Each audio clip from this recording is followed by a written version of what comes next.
Nimepigana na watu wengi juu ya mapenzi yangu. Sasa hiyo nifanyia nini?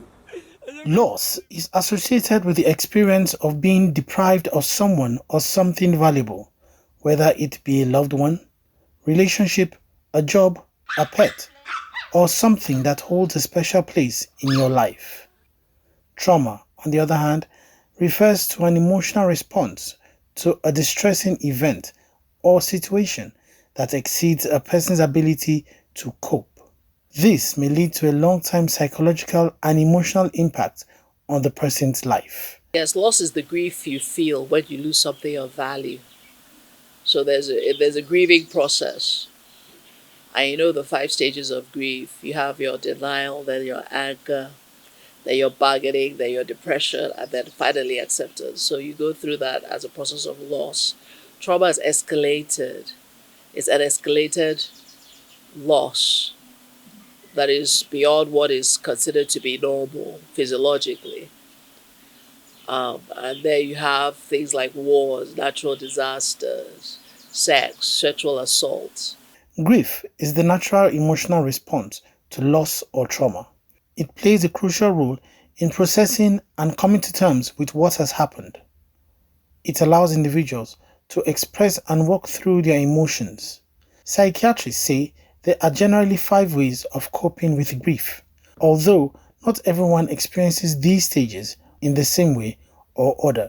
The major thing is to stabilize the patient immediately afterwards, So there's that initial window of opportunity where you can quickly assess if there's been physical damage. When it's rape, you want to do your rape kit, and if there are any injuries, physical injuries, for instance, natural disasters or armed robbery.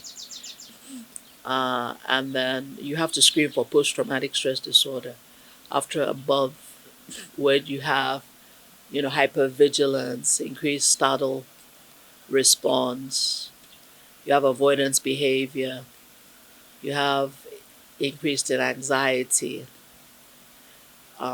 and so you have flashbacks and nightmares. Because if a proportion of people with trauma are going to go on to develop post-traumatic stress disorder, and they're going to need to have medical treatment. Treatment of loss involves identifying the impact of the loss on the functioning of the individual.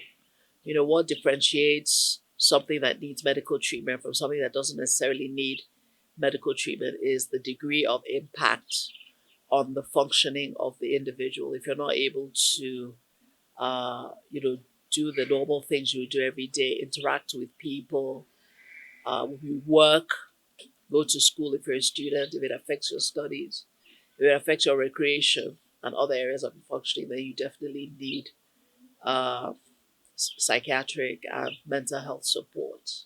Family members and friends can provide emotional support, understanding, and a sense of belonging during the coping process.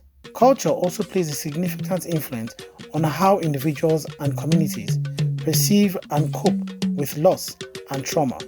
Different cultures may have unique rituals, beliefs, and traditions related to grief and coping, which the society respects and follows in the healing process. There are some people that theorize that unless trauma and loss and grief, unless they are processed through the community, that it's very difficult for it to completely resolve.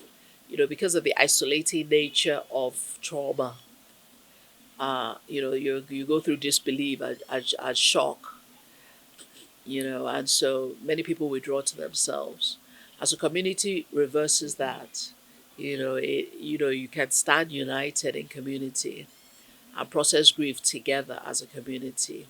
It's also a way of honoring the victims. For instance, if there's bereavement, you honor the victims. You can set up a memorial. You can have a public funeral. These are all ways you can set up a GoFundMe page for those in need after a natural disaster or a terrorist attack.